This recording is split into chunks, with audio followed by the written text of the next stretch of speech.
What's going on, YouTube? We're back with another video, and this is going to be part 4 to Fetty Dayz. So last video I talked about me going to the party. Okay, I remember that now. We went to the party. So this is when I got kicked out for about 2 weeks. And this happened to me when I was like 16. I was turning 17. So this happened in the middle of the school year. And I remember this. Alright, so let me begin the story. So this story time takes place, like I said, 2 years ago in the middle of the fucking school year. And I caught me a fake Molly pill. So this guy said they were Quaaludes or something. And then he said that they were Yops. So this is the OG plug. He used to sell me 30s and shit. So I met him downtown with the homies. And one particular day, I wanted a trap. And this was more of a school night and it was late. So that's why I got kicked out, because I was coming home late. I went over there with MC and Buzz, my two homies.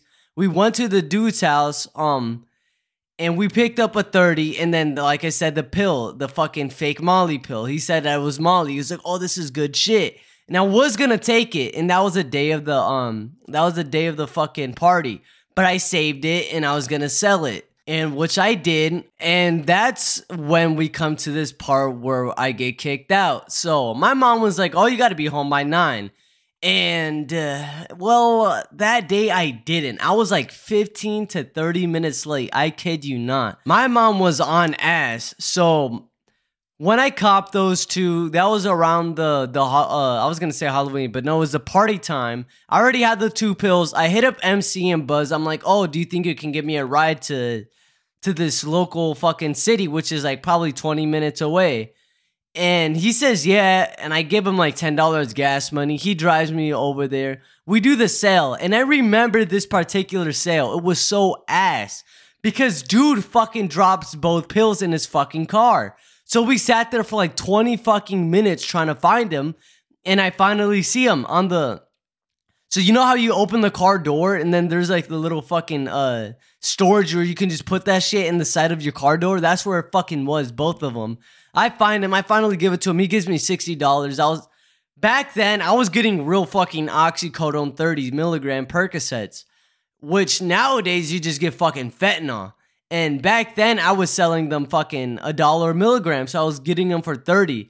I sell them the fucking fake Molly pill too, which I think was just aspirin. And I apologize nowadays, that shit was fucked up. But back then, I was broke as fuck. I had nothing, so I had to do what I had to do. So after that fucking bullshit tweakery, I go back, and I'm 15 minutes late. And my mom's like, "Just stay outside." Because I go in, the door's locked, so I can't even go inside. She is beyond pissed. She told me that I had to be there by 9, and I made it like 15 minutes late. Back then, I was good friends with Jerry, and I told the story about him in the most sesh. I haven't spoke to him since then, but back then, we used to be really good fucking friends. I hit up Jerry, and I'm like, "Bro, I have nowhere to sleep, dude. Can I stay with you for the night?" And he's like, "Nah, but next door," because he lived in these ghetto ass, I was gonna say apartments. I apologize, holy fuck, apartments. He used to live in these ghetto ass apartments, and half of them were fucking abandoned. He's like, next door, it's abandoned. You can stay there for the night," which I fucking go. And I remember just popping a bar and just falling the fuck asleep. And he wakes me up in the morning. And he's asking me, he's like, "Are you going to school today?" I'm like, "I'm not going to school, dude. I don't feel like going to school. I'm kicked out. I got better shit to do." And boy, this week of my life was the longest fucking week ever. Because I could be telling y'all 2 different stories, but I'm going to go chronological order. So this is a time where I basically robbed the plug when I was kicked out. So like I mentioned, the Zan girl, she was in a couple of my stories from Fetty Dayz. I hit her up. Because, you know, me and her, we weren't dating or nothing, but we were talking. And she was mentioning to me that she was getting caught up in school and shit. And that the school police were, like, finding out she was selling drugs. And she had this big-ass bag of Hulks. I literally counted them. There was, like, over 1,400 pills in there. Or I know 100% it was over 700. But I don't know if it was, like, about 1,400. I know it was about over $1,000. I hit her up and shit, and she's like, "Oh, like, do you think you can get him off of me?" And I was like, "Yeah, I wasn't gonna fucking give her money back, but I was like, yeah, I'll take him off of you. I'll give you the money that I make off of him." In which We pull up to her house, which she's about like 4 blocks away from me. I was with MC and I wasn't with Buzz. I was with MC and I'm gonna call him fucking Mike and George. So I've been spoke to both of them in about like a year and a half, like personally, because they're on some backdoor shit. They're just not good people. So George and fucking Mike were with me and MC was driving. So George and Mike were just trying to make up, they were trying to come up with money moves and shit. I was too, so that's why we did this shit.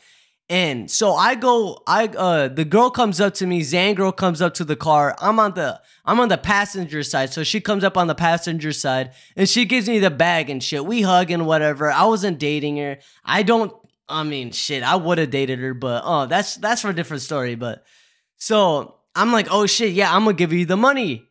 And which I never do. You know what we do? We sell them fucking bars. We sell like 7 of them and we pop a good chunk. Us 4 boys were just fucked up. We couldn't even drive no more. We dropped George and Mike off at their crib. And before we do drop them off, I do remember this funny ass part to the story. I was barred out, so I don't remember too much. But I remember that George he said that he had like a plug. Which he said it was quote unquote a plug. That he wasn't a plug, but he knew somebody with good shit. And that boy had hydros at that time. And back then, people weren't really doing hydros as much. This was like 2021, like about to be 2021, end of 2020. So his coworker is the guy with the hydros. So we pull up on his coworker and shit. And oh my God, his coworker's fucking stupid. Because George says the most absurd bullshit ever. He's like, oh, can I see the little bottle? I'm trying to show my friends because I don't want these to be fake. I just want to show my friends. He's very good with this shit. And the fucking dude agrees.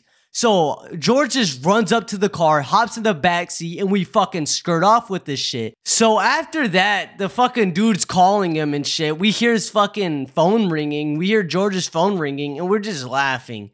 It was fucked up shit, but we got a whole fucking 30 hydrocodones. I think they were like 10 milligrams each. We had a whole month's prescription of this shit. So you guys might be wondering, where the fuck did I sleep? Well, me and MC slept in his car. At this point, MC had this little... What kind of car was it? It was a Nissan. Fuck, I'm trying to remember what kind of car he had. I'm pretty sure it was like a Nissan Sentra. But... yeah, I would sleep in his car. And this particular day, so this was a couple days after the hydro incident. This is when I overdosed. So I'm gonna combine I think this is part 4 and 5 basically, of me robbing the plug and then overdosing. So you might be wondering, how the fuck did I overdose? So as I mentioned, them fucking fake ass bars were fentanyl. And this particular day, our car broke down. We were on the west side of my city. I was far from home. MC, was literally like a couple blocks from his house. So our battery dies in the car because it was wintertime and he left it running.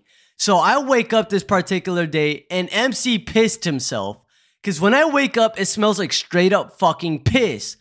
And that was fucking disgusting. I'm like, who the fuck pissed? I look over and MC's like sitting there fucking like he's literally nodding off just asleep with piss in his fucking pants. It's already in the morning and I wake him up. I'm like, bro, let's get something to eat. So he tries to start the car and it's not budging because the fucking battery died.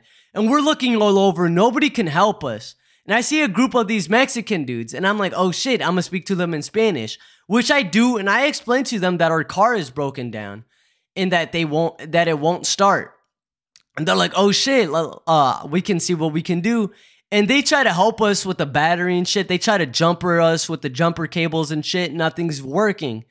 So they finally were like, yeah, I can drive you to like O'Reilly or something. And I take the offer and we do. They drive us all the way to O'Reilly and they pay for our battery. And they even give us a Corona on the way back, which is the coolest fucking thing ever. So the car works now. It's about 2 hours in and they get it to work and the car fucking works. I thank them and shit. That was the greatest shit ever.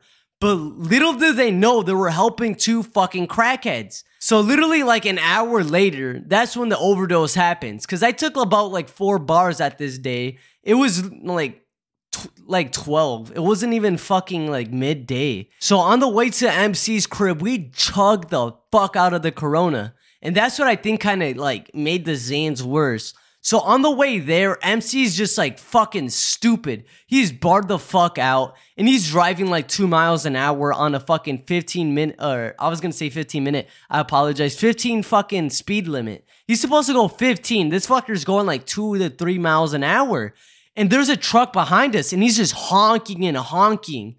And this is when MC just fucking loses it. He goes from 2 miles to like 10 to like 20.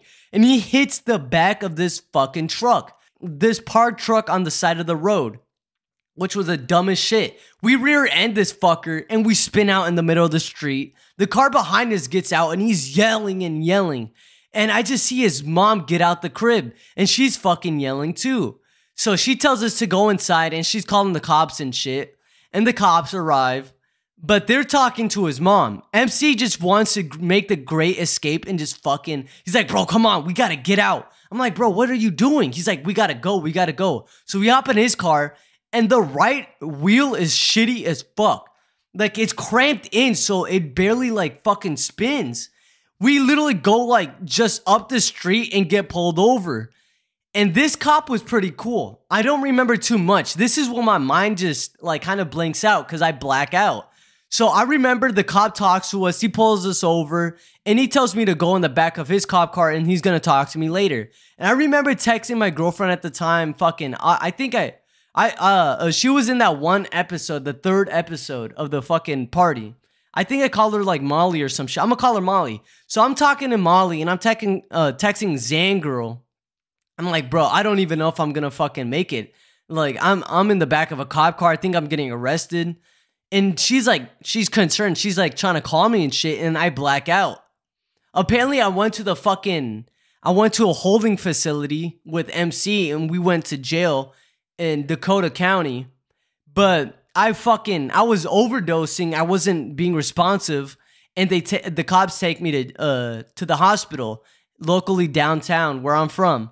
So I wake up in the hospital and I have an IV in my arm. I'm like, what happened? Where the fuck am I? And then the doctor was just telling me, like, you took deadly amounts of fentanyl with alprazolam. And I'm like, what the fuck? And I didn't know what fentanyl was at the time. So I wasn't worried. I'm like, what is that? And after that, that's when I go to treatment.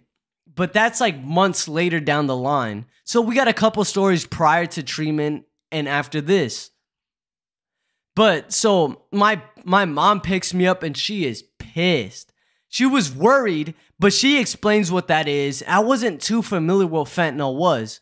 And she didn't really either. I kind of learned what that was during treatment. But she was pissed and I had to sleep in the fucking garage for like a day or two for this shit. But that was about like a week runaway. I didn't really run away, but I was kicked out for about a week. So guys, I do hope you like this video. Subscribe if you do. Leave a like and leave a comment down below if you enjoyed this video. I'll see you guys in the next video. Stay safe, y'all, with substances. I'll see you guys. Peace out, y'all.